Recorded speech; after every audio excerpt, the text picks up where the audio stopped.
mode aktif. Assalamualaikum warahmatullahi wabarakatuh. Salam sejahtera untuk kita semuanya. Selamat datang kepada seluruh peserta Zoom dalam rangka acara Health Talk pemeriksaan gangguan pendengaran dengan audiometri yang akan disampaikan dengan Dr. Syamsasi Roharni, dokter spesialis telinga hidung tenggorokan, Rumah Sakit Umum Aisyah Muntilan. Sebelumnya perkenalkan saya Muna Esti, ahli mada keperawatan, perawat poliklinik selaku pembawa acara pada hari ini. Yang terhormat Direktur Rumah Sakit Aisyah Muntilan, Dr. Dwi Ambarwati Mars, dan Dr. Syamsasi spesialis telinga hidung tenggorokan Rumah Sakit Umum Aisyah Muntilan, dan para peserta Zoom Bapak Ibu semuanya. Puji dan syukur kita panjatkan kehadirat Tuhan Yang Maha Kuasa, karena berkat rahmat Beliau lah kita dapat berkumpul pada acara siang hari ini. Apapun susunan acara, yang pertama yaitu pembukaan. Yang kedua, sambutan dari Direktur Rumah Sakit Umum Aisyah Muntilan yang akan disampaikan oleh Dr. Dwi Ambarwati Mars. Yang ketiga, acara inti yang akan dilakukan pemaparan materi oleh Dr. Syamsasi, dokter spesialis telinga hidung tenggorokan. Dan yang keempat, penutup. Untuk memulai acara yang pertama, marilah kita baca bersama-sama dengan bacaan basmalah. Bismillahirrahmanirrahim. Untuk memasuki acara yang kedua, yaitu sambutan yang akan disampaikan oleh Direktur Rumah Sakit Umum Aisyah Muntilan. Waktu dan tempat Dr. Dwi Ambarwati Mars kami persilahkan. Bismillahirrahmanirrahim. Assalamualaikum warahmatullahi wabarakatuh. Alhamdulillah, sebelumnya kita panjatkan puji dan syukur pada Allah Subhanahu wa taala. Pada siang hari ini kita bisa bersama-sama berkumpul di area Zoom ya, di dunia maya pada siang hari ini untuk bersama-sama mengikuti paparan tentang ilmu yang berhubungan dengan telinga hidung tenggorokan, khususnya di bidang telinga. Sebelumnya kita haturkan juga sholawat dan salam kepada Nabi besar Muhammad Sallallahu Alaihi Wasallam yang sudah memberikan petunjuk kepada kita sehingga pada hari ini kita masih dalam keadaan di jalan kebenaran. Pada siang hari ini kami juga tidak lupa mengucapkan terima kasih yang sebesar-besarnya kepada Dr. Syamsasi Roharni, spesialis THT yang sudah meluangkan waktu di sela kesibukan beliau berhubungan dengan pasien, menyempatkan waktu untuk berbincang-bincang bersama dengan kita semua di sini untuk belajar dan mengupas tuntas tentang apa itu audiometri, pemeriksaannya dan selanjutnya. Pada kesempatan yang berbahagia ini kami juga mengucapkan terima kasih kepada tim poliklinik dan juga marketing Rumah Sakit Aisyah Muntilan yang sudah memfasilitasi segala sarana prasarana sehingga Zoom pada siang hari ini harapannya berjalan lancar sampai nanti akhir. Sebagaimana di dalam judul disebutkan tentang bincang-bincang tentang pemeriksaan audiometri. Pasti di antara para hadirin di sini peserta Zoom ada yang sudah pernah mendengar, ada yang belum pernah mendengar, atau ada yang pernah dengar tapi hanya sedikit-sedikit kefahaman apa itu audiometri. Maka pada kesempatan yang baik ini Dr. Syamsasi meluangkan waktu untuk semua hadirin bisa mendengarkan informasi dari beliau dan bisa bertanya hal-hal yang memang perlu ditanyakan berkaitan dengan apa itu audiometri. Audiometri itu apa, kemudian bagaimana deteksi dini untuk masalah gangguan telinga atau khususnya gangguan pendengaran. Kemudian apa penyakit-penyakit yang berisiko mengenai pendengaran kita, karena telinga itu sesuatu yang diciptakan Allah Subhanahu wa taala kepada kita.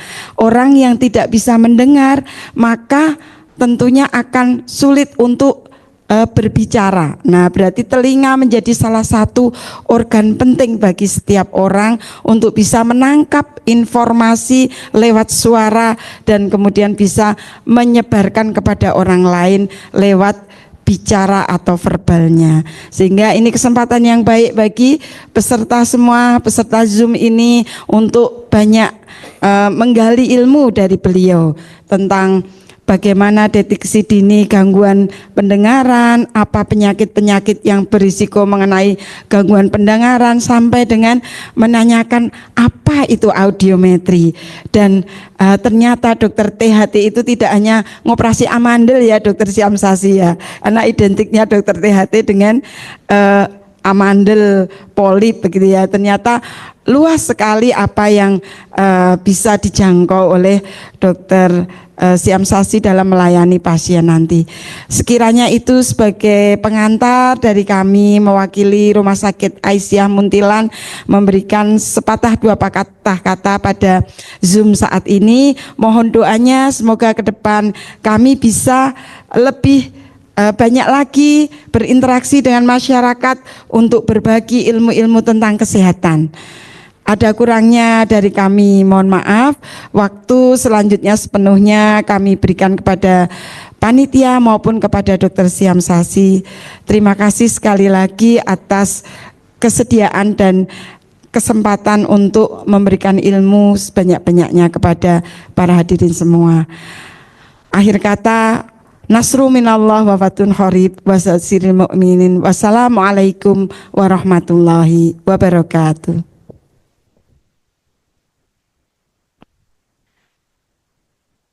Terima kasih Dr. Dwi Ambarwati Mars selaku Direktur Rumah Sakit Umum Aisyah Muntilan atas sambutannya. Baik, Bapak Ibu, memasuki acara inti yaitu pemaparan materi yang akan disampaikan oleh Dr. Syamsasi spesialis THT. Waktu sebelum itu, sebelum acara kita alihkan ke Dr. Syamsasi, saya selaku pembawa acara akan mengalihkan kepada moderator teman saya sendiri yaitu Saudari Wahyu Fitriani ahli mada keperawatan. Untuk waktu dan tempat saya persilakan.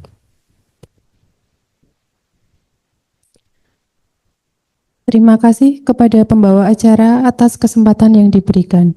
Assalamualaikum warahmatullahi wabarakatuh. Perkenalkan, saya Wahyu Fitrianingsih sebagai moderator acara Health Talk pemeriksaan gangguan pendengaran dengan audiometri. Sebelumnya saya ucapkan terima kasih kepada peserta Health Talk dan juga kepada pemateri yaitu Dr. Syamsasi SPTHT. Pertama-tama kita perkenalkan dulu kepada pemateri hari ini.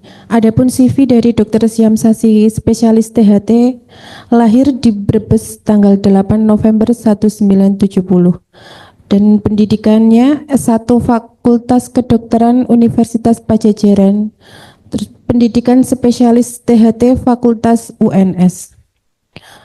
Untuk rangkaian acara kita hari ini terdiri dari penyampaian materi, tanya jawab dan penutup.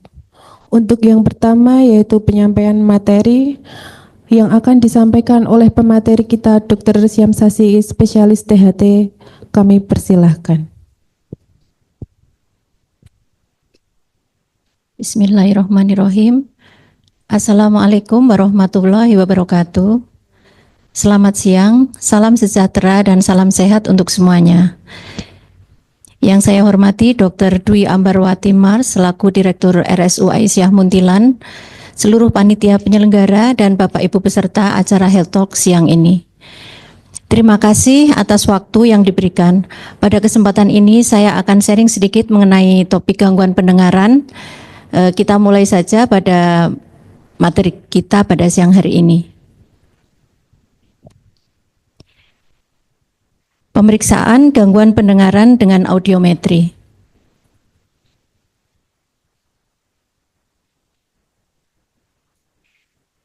Gangguan pendengaran adalah kondisi yang terjadi ketika organ pendengaran atau saraf yang mengontrol pendengaran terganggu, sehingga seseorang tidak mampu mendengar selayaknya pendengaran yang normal.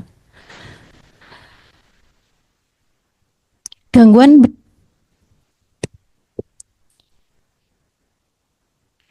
pendengaran bisa terjadi di telinga luar, telinga tengah maupun telinga dalam. Ketiga organ ini berperan penting di dalam menghantarkan suara dan bunyi. Sehingga apabila ada gangguan atau kelainan dari ketiga organ tersebut, maka akan terjadi gangguan mendengar.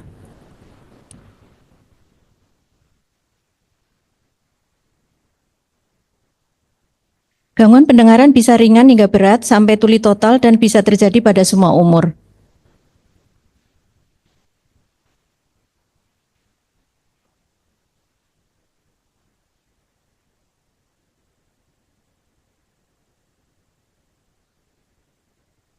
Gangguan pendengaran terbagi menjadi tiga. Penyebab dari gangguan pendengaran terbagi menjadi tiga, yaitu pertama gangguan pendengaran konduktif atau hantaran, kemudian kedua gangguan pendengaran sensori neural atau saraf, dan gangguan pendengaran campuran, yaitu apabila terjadi gabungan dari gangguan pendengaran konduktif maupun gangguan pendengaran sensori neural.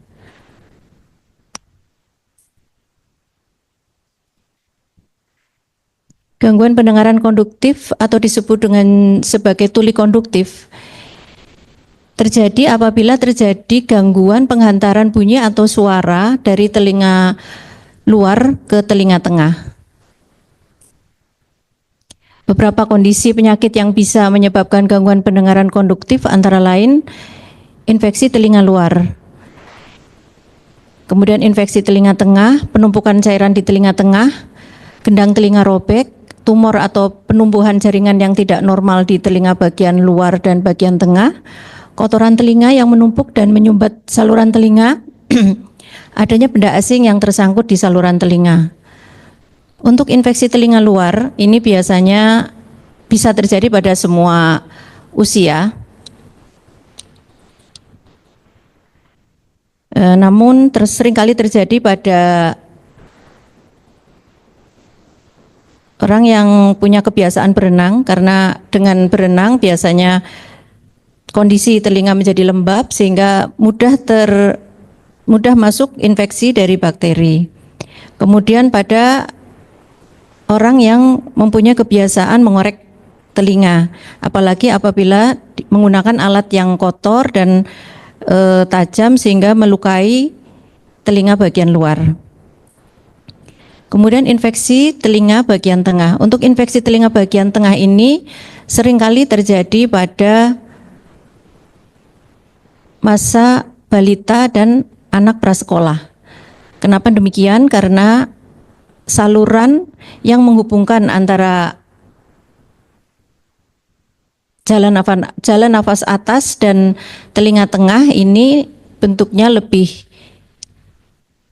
datar dan juga lebih sempit, sehingga infeksi yang masuk di jalan nafas, misalnya ada batuk pilek atau radang tenggorokan atau ada tonsilitis akut, itu mudah masuk ke telinga bagian tengah. Sehingga di telinga bagian tengah ini bisa muncul peradangan dan kemudian terkumpul cairan di tempat tersebut. Apabila penumpukan cairan ini berlangsung cukup lama, maka akan menyebabkan robekan dari gendang telinga karena cairan akan keluar melewati gendang telinga tersebut. Dan apabila tidak dilakukan pengobatan dengan sempurna, maka gendang telinga yang robek tersebut akan semakin besar dan sulit untuk diobati. Kemudian tumor atau pertumbuhan jaringan yang tidak normal di telinga bagian luar atau di bagian tengah. Ini seringkali diawali dengan infeksi telinga bagian luar yang tidak dilakukan pengobatan atau dilakukan pengobatan dengan tidak tuntas, sehingga menyebabkan pertumbuhan jaringan yang tidak normal di tempat tersebut. Kemudian kotoran telinga yang menumpuk dan menyumbat saluran telinga. Ini bisa terjadi pada semua usia, namun apabila itu terjadi pada usia anak sekolah, ini akan menyebabkan penurunan dari prestasi belajar karena penerimaan dari pelajaran menjadi kurang baik. Kemudian benda asing yang tersangkut di telinga. Benda asing yang tersangkut di telinga ini bisa juga terjadi pada semua umur, namun tersering pada anak-anak. Kelainan bawaan pada telinga ini biasanya terjadi apabila terjadi kelainan pada saat kehamilan, terutama pada trimester pertama. Misalnya pada ibu hamil trimester pertama bisa terjadi infeksi virus atau infeksi bakteri, kemudian atau mungkin adanya obat-obatan yang bersifat ototoksik dan teratogenik, atau mungkin bisa terjadi dari konsumsi yodium yang kurang. Yang kedua adalah gangguan pendengaran sensori neural. Ini terjadi akibat gangguan telinga bagian dalam, yaitu penghantaran suara atau bunyi di telinga dalam yang kemudian diubah menjadi gelombang listrik dan ditransmisikan ke otak, ini mengalami gangguan. Ada beberapa kondisi atau penyakit yang bisa menyebabkan gangguan pendengaran sensori neural ini, yaitu contohnya adalah penggunaan obat yang bisa menimbulkan efek samping pada telinga. Obat-obat tersebut contohnya adalah golongan aminoglikosida, misalnya gentamisin, kanamisin, neomisin, streptomisin, beberapa obat yang lain misalnya diuretik dan salisilat. Kemudian kondisi genetik tertentu yang diturunkan dalam keluarga yang menyebabkan kecenderungan orang untuk mengalami gangguan pendengaran. Kemudian kelainan yang terjadi pada anak-anak bayi yang baru lahir, misalnya gangguan pembentukan telinga bagian dalam. Ini bisa terjadi karena kelainan pada saat kehamilan. Kemudian proses degeneratif karena faktor usia. Ini juga bisa menyebabkan gangguan sensori neural. Kemudian cedera di kepala, terutama di bagian temporal. Kemudian paparan suara yang keras yang berlangsung dalam jangka waktu yang lama. Ini seringkali terjadi pada usia remaja sampai dewasa. Karena paparan suara yang keras ini biasanya terjadi karena penggunaan listening device, di mana menggunakan headset atau headphone dengan jangka waktu dan juga volume yang di luar yang disarankan. Lanjutnya.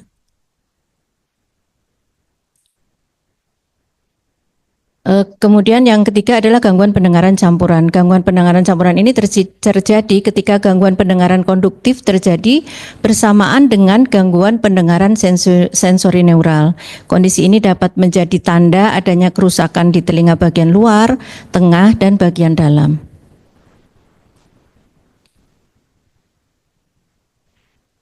Ada beberapa faktor yang dapat meningkatkan risiko terjadinya gangguan pendengaran, yaitu proses penuaan yang menyebabkan perubahan pada struktur telinga bagian dalam. Kemudian faktor genetik yang bisa menyebabkan seseorang lebih rentan mengalami beberapa gangguan pendengaran. Kemudian paparan suara yang keras seperti suara dari ledakan, polusi suara, konstruksi atau pabrik, pesawat terbang, mesin jet, musik, acara televisi, atau senjata api. Penyakit infeksi selama kehamilan seperti infeksi TORCH yang meningkatkan risiko terjadinya kelainan bawaan. Ini akan menyebabkan gangguan pendengaran pada bayi yang dilahirkan. Kemudian penyakit tertentu seperti diabetes, hipertensi, gangguan jantung, stroke, tumor, dan cedera otak. Next.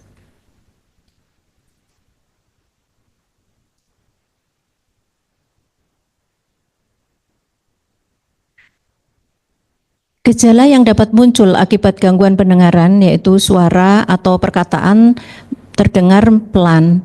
Kemudian bila menyetel suara TV atau musik selalu dengan volume yang keras, terutama apabila memakai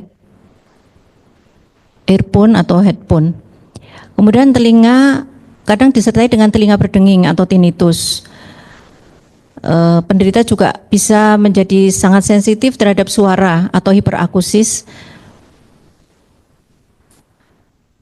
Penderita bisa kesulitan mendengar perkataan orang lain dan salah menangkap hal yang dimaksud, terutama ketika berada di keramaian. Kesulitan mendengar suara konsonan dan suara bernada tinggi. Perlu konsentrasi keras untuk mendengar hal yang dikatakan orang. Sering meminta orang lain untuk mengulang pembicaraan atau berbicara dengan lebih jelas, pelan, atau keras. Sering menghindar dari situasi sosial. Sementara pada bayi dan anak-anak, biasanya terlihat untuk bayi kadang tidak kaget saat mendengar suara nyaring. Pada usia 4 bulan ke atas, bayi tidak menoleh ke arah sumber suara.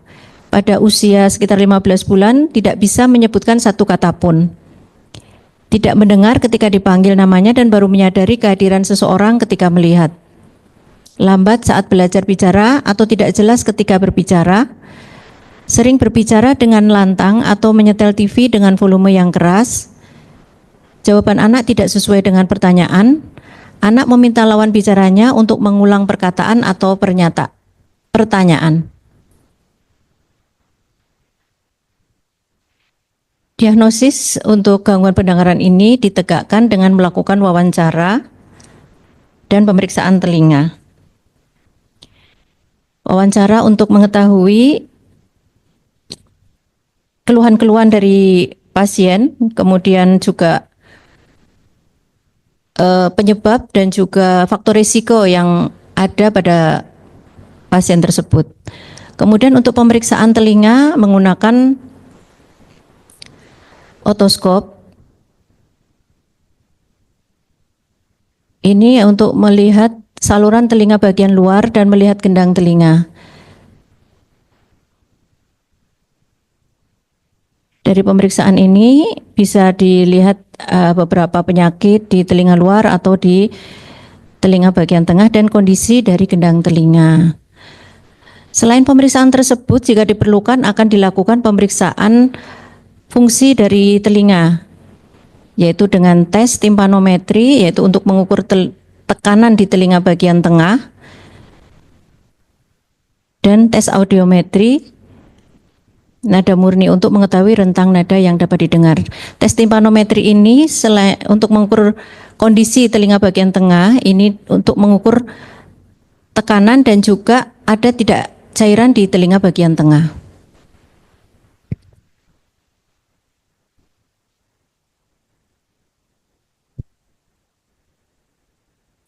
Audiometri adalah pemeriksaan untuk mengetahui fungsi pendengaran dengan menggunakan alat audiometer. Manfaat pemeriksaan audiometri ini adalah untuk menentukan ada atau tidaknya gangguan pendengaran, kemudian menentukan jenis dari gangguan pendengaran. Seperti yang sudah dijelaskan di depan bahwa jenis gangguan pendengaran terbagi menjadi 3, yaitu gangguan pendengaran konduktif atau tuli konduktif, gangguan pendengaran sensorineural atau tuli saraf, dan gangguan pendengaran campuran atau yaitu gabungan antara keduanya. Kemudian dengan audiometri kita dapat mengetahui tingkat keparahan dari gangguan pendengaran, termasuk tuli ringan, tuli sedang, berat, sangat berat, atau tuli total. Dengan audiometri kita juga dapat menentukan apakah seseorang membutuhkan alat bantu dengar. Kemudian menentukan apakah seseorang perlu operasi untuk meningkatkan kemampuan mendengar. Serta dapat digunakan untuk screening untuk medical check-up. Saat ini di RSU Aisyah Muntilan telah tersedia pelayanan audiometri di Poliklinik THT. Sehingga untuk ibu bapak atau keluarganya atau kerabatnya yang mengalami gangguan pendengaran, gangguan komunikasi, atau mengalami telinga berdenging dapat memeriksakan diri untuk mendapatkan pelayanan audiometri di Poliklinik THT. Selain itu juga bisa untuk melakukan screening medical check up untuk anak-anak yang akan melanjutkan sekolah atau untuk orang yang akan mendaftar di suatu instansi tertentu. Next. Tujuan pengobatan gangguan pendengaran adalah dengan mengatasi penyebabnya dan mencegah gangguan yang terjadi makin memburuk. Umumnya gangguan pendengaran yang disebabkan oleh penyakit di telinga luar dan telinga tengah itu dapat disembuhkan dengan sempurna. Namun untuk gangguan pendengaran sensori neural, terutama akibat proses penuaan, ini biasanya menetap sehingga perlu meningkatkan fungsi pendengaran dengan rehabilitasi, yaitu dengan menggunakan alat bantu dengar, dan membantu pasien beradaptasi dengan kondisinya tersebut dan mampu berkomunikasi mungkin dengan cara yang lain.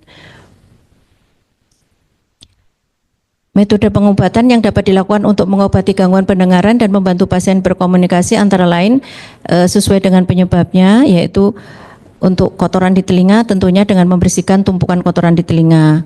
Kemudian untuk yang gendang telinga yang robek, kemudian kerusakan dari tulang pendengaran di telinga tengah dapat dilakukan tindakan operasi.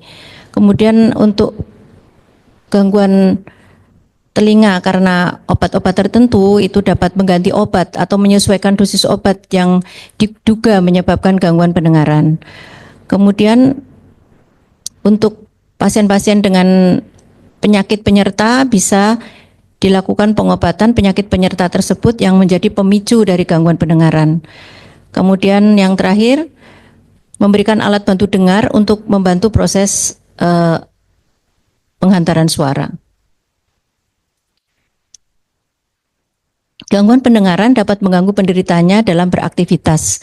Beberapa masalah yang dapat dialami oleh penderita gangguan pendengaran adalah hambatan saat berkomunikasi dengan orang lain, kemudian penurunan produktivitas di tempat kerja, peningkatan risiko terjadinya depresi, malu dan rendah diri, serta penurunan kemampuan berpikir dan daya ingat. Untuk anak sekolah mungkin terjadi penurunan prestasi di sekolahnya.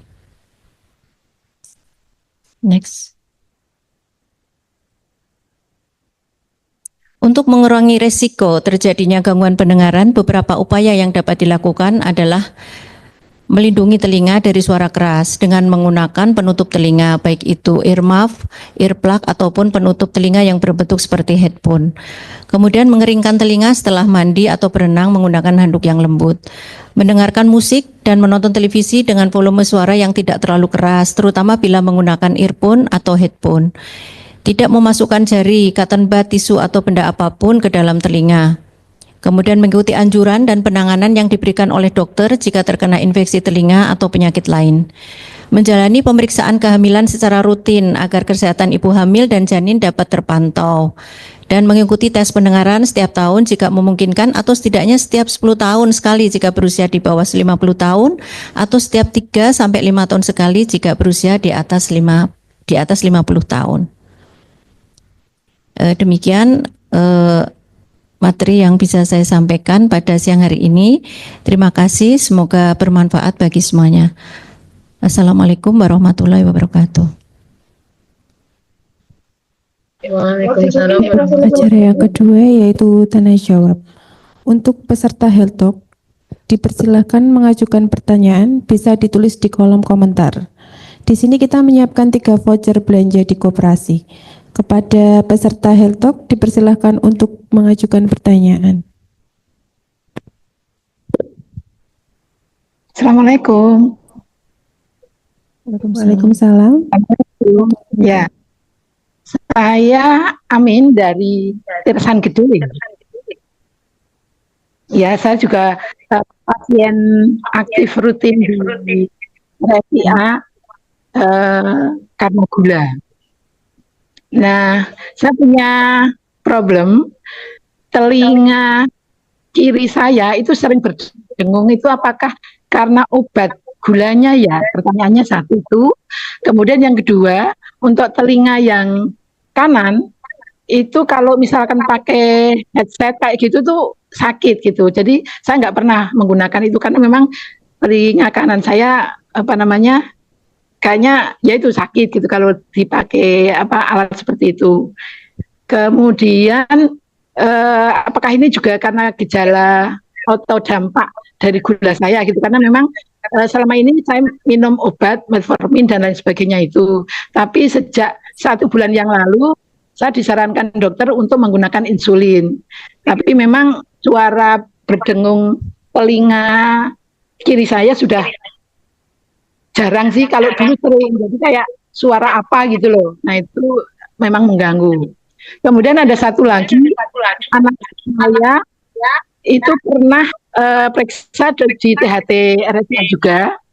Nah waktu itu kan sekolahnya di pondok di Jawa Timur. Ketika pulang, Bu, saya kayaknya telinganya agak terganggu gitu. Kemudian saya periksakan, waktu itu dibersihkan, kemudian dikasih obat tetes gitu ya.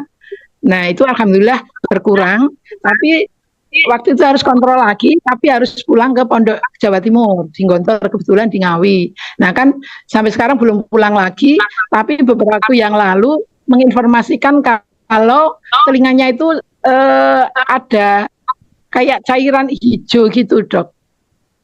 Jadi kalau diambil itu ada cairannya warnanya hijau gitu. Itu apa ya? Apakah bahaya atau mungkin harus gimana?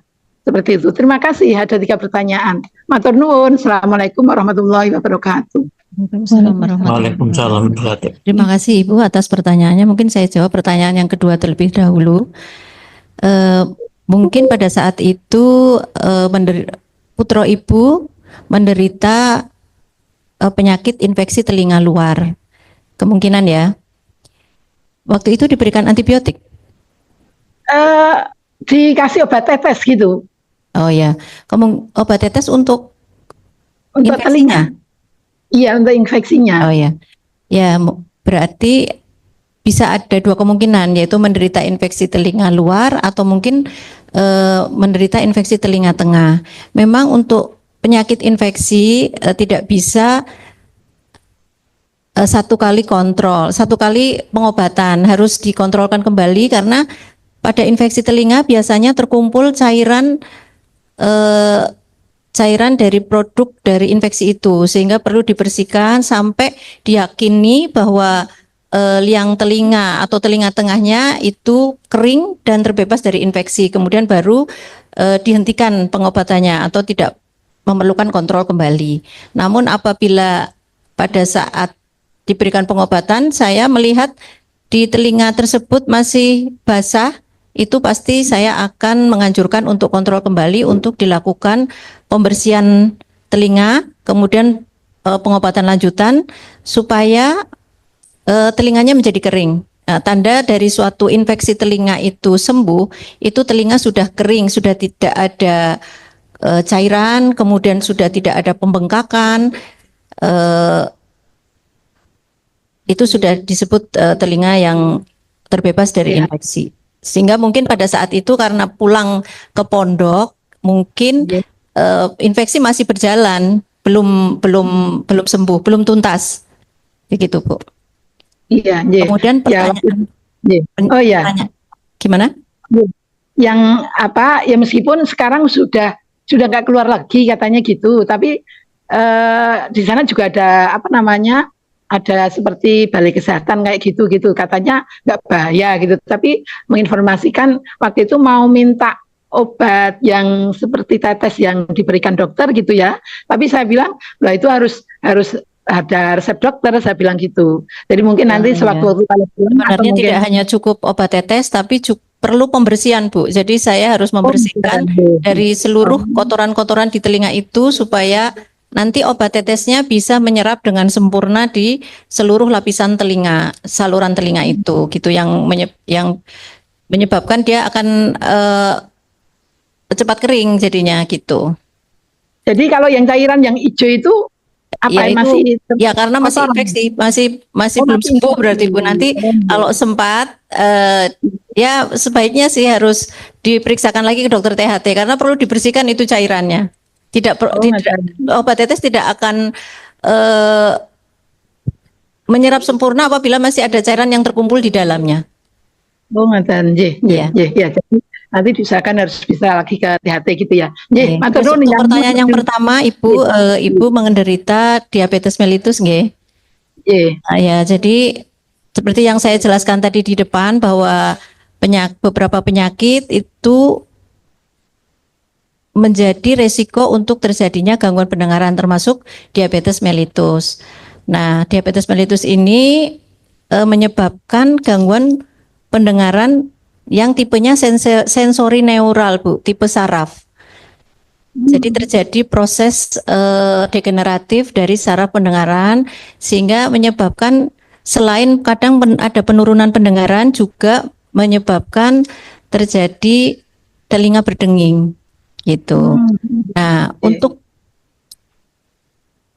supaya tidak semakin memperberat kondisinya, nah itu ya harus dengan pengobatan yang teratur. Jadi bukan obat itu menyebabkan tinnitusnya, berdengingnya, enggak. Justru obat itu nanti akan mencegah ibu semakin berat dari gangguan telinganya.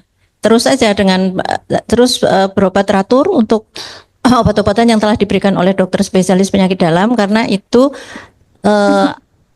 akan mencegah semakin bertambah beratnya gangguan yang ibu derita ya. Dan kalau misalnya tidak teratasi kadar gula darahnya, misalnya gula darah di atas 200, ini sekarang sudah terkontrol ya, Bu?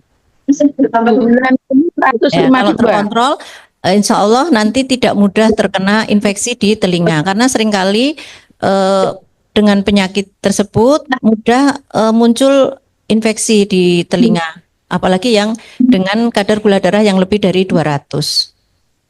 Ya, saya kira cukup itu jawaban dari saya. Nggih, nggih. Ya, mungkin kapan-kapan saya juga akan mencoba untuk ke THT gitu ya, kalau nanti ada. Ya, Karena ya, kan Bu. Terima kasih. kayaknya masih memang perlu kali selama ini saya belum pernah periksa Oh iya, telinga. iya, iya. Ya, nggih. Matur nuwun, Dokter. Ye, sami-sami. Terima kasih, Assalamualaikum. Bu. Kita lanjutkan untuk penanya yang kedua untuk Ibu Witri. Monggo. Assalamualaikum warahmatullahi wabarakatuh. Waalaikumsalam warahmatullahi wabarakatuh. Ini saya Ibu Witri dari luar, Ibu. Nah, ini mau tanya, untuk saya itu kadang di lubang luar itu sering ada jerawat itu ya, Bu. Nah, itu kan sakit gitu. Itu. Tapi kalau yang saya tanyakan, kadang saya juga merasa kayak berdenging, kayak tebel gitu suaranya itu, tapi nggak lama, tapi terus sembuh itu. Nah, apakah ada hubungannya antara jerawat itu dengan gangguan telinga tadi gitu? Terima kasih. Untuk keluhan telinga berdenging ini bisa terjadi pada semua penyakit telinga sebenarnya, dari telinga luar, telinga tengah maupun telinga dalam, itu semua gejalanya sama, seringkali adalah telinga berdenging. Misalnya ada infeksi di telinga luar juga ada telinga berdenging, infeksi di telinga tengah juga ada telinga berdenging, kotoran telinga juga telinga berdenging, termasuk gangguan saraf pendengaran juga telinga berdenging. Nah, untuk memastikan ini telinga berdenging sebabnya dari yang mana, mungkin perlu pemeriksaan langsung, mungkin ibu bisa langsung berobat ke poliklinik THT untuk saya periksa penyebab dari telinga berdenging itu. Misalnya jerawatnya ini menutup liang telinga ya bisa menyebabkan telinga berdenging. Namun apabila tidak menutup, ini kan masih di liang telinga ya, belum masih bisa diraba ya, Bu ya? Belum masuk di. Ya. Nah, kalau jerawatnya ini tidak menutup salurannya, tidak menyumbat, nah itu kemungkinan tidak tidak menjadi penyebab telinga berdenging. Tapi kalau sampai jerawatnya itu menutup Oh, dan menyumbat, itu menyebabkan telinga berdenging. Nah, telinga berdengingnya ini mungkin bisa sebab yang lain kalau tidak menutup jerawatnya itu. Menutup liang telinga maksudnya. Menutup sampai mampet Oh, gitu loh. Nggak ada ruang sama sekali. Nah, itu bisa menyebabkan telinga berdenging. Tapi kalau nggak menutup sampai mampet, hanya sedikit tonjolan kecil yang diraba gitu, ada tonjolan, itu tidak menyebabkan telinga berdenging. Demikian ya. berarti harus periksa Iya. untuk gejalanya ya, Bu. Oke. Oh ya, terima kasih ya, Bu. Iya, Assalamualaikum sama-sama. warahmatullahi Terima wabarakatuh. kasih Bu untuk pertanyaannya.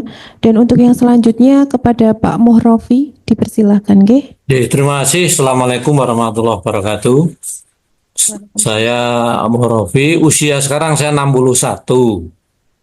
Kebetulan saya termasuk pabrik gula. Gula saya kalau normal itu 150-an lah rata-rata itu. Minumnya Forbetes untuk ukurannya 850, berarti 425 hari 2 kali. Nah, saya ingin tanya pertama, untuk seusia saya, misalnya ada gangguan, kalau biometri tadi jelas, tapi misalnya normal, itu cara ngetesnya gimana ya? Apakah berapa jarak bisa normal bersuara apa dengan apa ceklek-ceklek gitu atau bagaimana? Nanti bisa mengetes secara mandiri berapa jarak kira-kira seusia saya itu masih normal. Itu yang pertama. Yang kedua, saya pernah periksa THT di salah satu dokter THT spesialis itu. Waktu usia 40 tahun dulu saya kan suka renang sama anak-anak itu. Suatu ketika rasanya sakit sekali telinga yang kiri.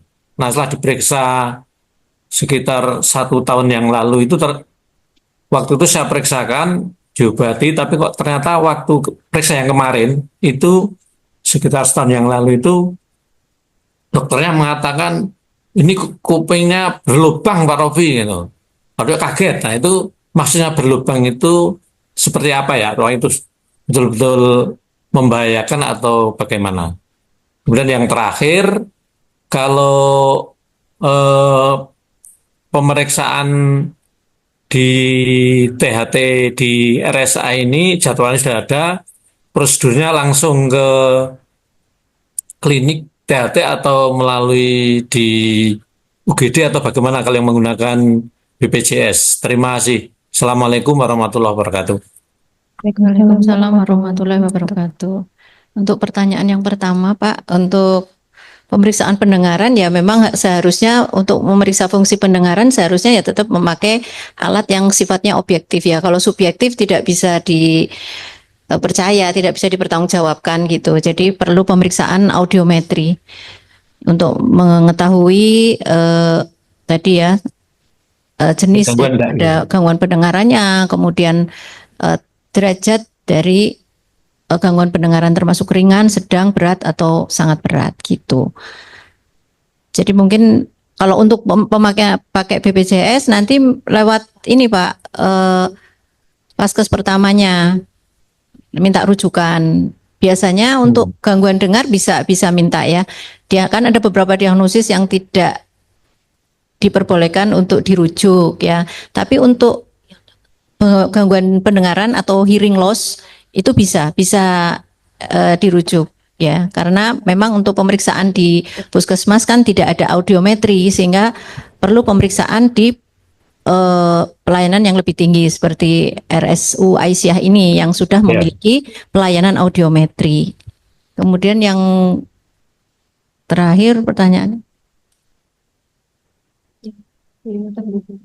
Oh ya, waktu itu pernah periksa ke dokter dengan dinyatakan kupingnya berlubang. Oh ya, yang berlubang itu kan mungkin kemungkinan bukan lubang yang di liang telinga ya Pak ya. Kemungkinan lubang itu ya gendang telinganya berlubang Pak. Nah kalau gendang telinga berlubang, kalau misalnya sudah tidak keluar cairan itu aman. Jadi yang tidak aman itu kalau berlubang tapi ada keluar cairan. Nah itu tandanya harus secepatnya berobat. Nah kalau itu tahun berapa Pak gendang telinga berlubang? Pemeriksaan itu sudah 2 tahun yang lalu. Saya juga Oh, 2 tahun yang lalu. tapi tidak ada tidak Bukan mengeluarkan yang cairan, tidak dinyatakan baru. gendang telinga berlubang itu 2 tahun yang lalu. Iya, dinyatakan Oh, berlubang. kalau 2 tahun yang lalu mungkin bisa sudah menutup, bisa tidak. Tapi kalau sudah agak lama mungkin sudah menutup. Kalau sudah menutup itu sudah aman. Kalau ternyata masih ada telinga berlubang, nah yang harus dihindari adalah kemasukan air ya. Jadi kalau pada saat keramas harus ditutup telinganya pakai kapas gitu, atau nggak boleh berenang sama sekali kalau misalnya masih berlubang. Tapi kalau sudah menutup ya sudah aman. Nah Itu bisa menutup sendiri kan? Kalau misalnya mau diperiksakan, sekalian mau kalau gendang telinga berlubang juga ada penurunan pendengaran biasanya, Pak. Ada penurunan pendengaran apa tidak? Kelihatannya ada itu. Oh ya, mungkin masih berlubang ya. Tapi kalau Kita nanti karena air tak periksa tidak saja keluar lah. cairan ya, Pak? Tidak keluar cairan. Tidak keluar. Kalau tidak keluar cairan ya berarti dalam kondisi aman gitu, tidak infeksi gitu. Cuma harus dijaga supaya tidak infeksi dengan cara itu, tidak kemasukan cairan atau tidak boleh dikorek supaya, karena kalau telinga itu sebenarnya kan telinga tengah harusnya tertutup dengan gendang telinga. Kalau terbuka itu otomatis itu yang menyebabkan sering terjadi infeksi berulang kalau telinganya berlubang gitu. Oh ya. Ya. Ingat. Ya, terima kasih, Dok. Ya, sama-sama. Terima kasih Bapak. Untuk penanya selanjutnya, monggo Ibu Nur Khotimah dipersilahkan nggih. Iya, terima kasih. Suara saya sudah masuk nggih? Ampun Ibu. Suara saya sudah masuk ya? Sudah. Oh, iya. Terima kasih Bu Dokter. Saya dari tadi nyimak penjelasannya. Pertanyaan saya sederhana. Jadi saya itu sering membersihkan telinga itu pakai baby oil dan cotton bud itu. Nah, tapi ada salah satu dari anak saya itu telinganya itu tuh sering kayak kulitnya tuh mengelupas. Jadi misalnya kita habis renang atau habis mandi gitu, itu tuh seperti ada putih-putih gitu loh. Sehingga itu kadang kalau kita bersihkan itu jadi empuk gitu loh. Saya itu bertanya ini apa ya kok jadi kayak kulitnya tuh gampang sekali ngelupas. Jadi kan kalau pas kebetulan nggak dibersihkan itu jadi kesannya itu seperti kotor gitu loh. Terima kasih Bu Dokter, sekian saja pertanyaan saya. Terima kasih Ibu. Ya, terima kasih Ibu atas pertanyaannya. Kondisi telinga setiap individu itu berbeda-beda ya Bu. Dari segi anatominya juga berbeda ya. Dari kulitnya, dari bentuknya, liang telinganya juga berbeda-beda. Ada beberapa individu yang gampang sekali menumpuk kotorannya. Misalnya ya itu tadi seperti putra ibu yang gampang sekali mengelupas kulitnya ya. Nah itu mungkin dia punya bakat untuk gampang mengelupas ya. Jadi gampang tertumpuk itu pasti kotorannya. Nah ini kalau misalnya bisa dibersihkan sendiri ya mungkin tidak perlu berobat ke dokter spesialis ya. Tapi kalau misalnya itu tertumpuk kemudian sampai menyumbat saluran telinga, mungkin perlu bantuan dari dokter spesialis untuk membersihkannya. Ada beberapa orang tertentu yang liang telinganya bentuknya sempit dan mungkin agak lebih melengkung sehingga sulit untuk dilakukan pembersihan ya, dan gampang kotoran itu menumpuk. Ada juga yang kelenjar telinganya itu lebih aktif, nah itu juga gampang menumpuk. Nah itu ada beberapa orang-orang tertentu yang memang perlu dilakukan pembersihan di dokter spesialis. Tapi sebagian besar orang sebenarnya kotoran telinga itu bisa keluar dengan sendirinya. Dengan gerakan kita mengunyah, dengan berbicara, itu kotoran itu berjalan keluar. Jadi tinggal dibersihkan di liang telinga yang luarnya saja gitu. Tapi ada beberapa orang, sebagian kecil yang itu menumpuk karena faktor anatominya itu yang berbeda gitu. Dan harus hati-hati untuk pemakaian alat-alat untuk membersihkan untuk orang-orang yang dengan anatomi yang tertentu itu malah kadang-kadang menyebabkan kotoran semakin masuk. Tapi kalau yang anatomi telinganya itu luas dan agak lurus itu sebenarnya jarang terjadi ini ya, penumpukan kotoran kedorong gitu jarang. Ya harus hati-hati aja, jangan terlalu kalau mau pas membersihkan telinga tuh jangan terlalu keras ya, supaya karena kulit liang telinga itu sangat tipis sehingga mudah terjadi infeksi. Begitu. Nah, Sebentar, untuk tambah. putranya itu kan ada kulit-kulit yang mengelupas ya. Ini bentuknya basah atau kering, Bu?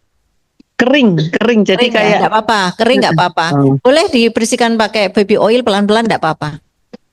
Hmm. Atau minyak Terus, kelapa boleh VCO ya. oke. Lebih bagus lagi Iya. kalau VCO. Bentar, saya mau tanya lagi dokter. Kalau saya itu kan suka apa-apa itu tuh preventif ya. Tapi sebenarnya saya tuh belum pernah, maksudnya kayak coba saya tuh ingin tahu sampai seberapa kesehatan telinga saya. Itu tuh kalau kami kayak periksa preventif, kalau udah bagus ya sudah gitu. Tapi kan kadang-kadang kita kan nggak tahu apa bagus apa belum.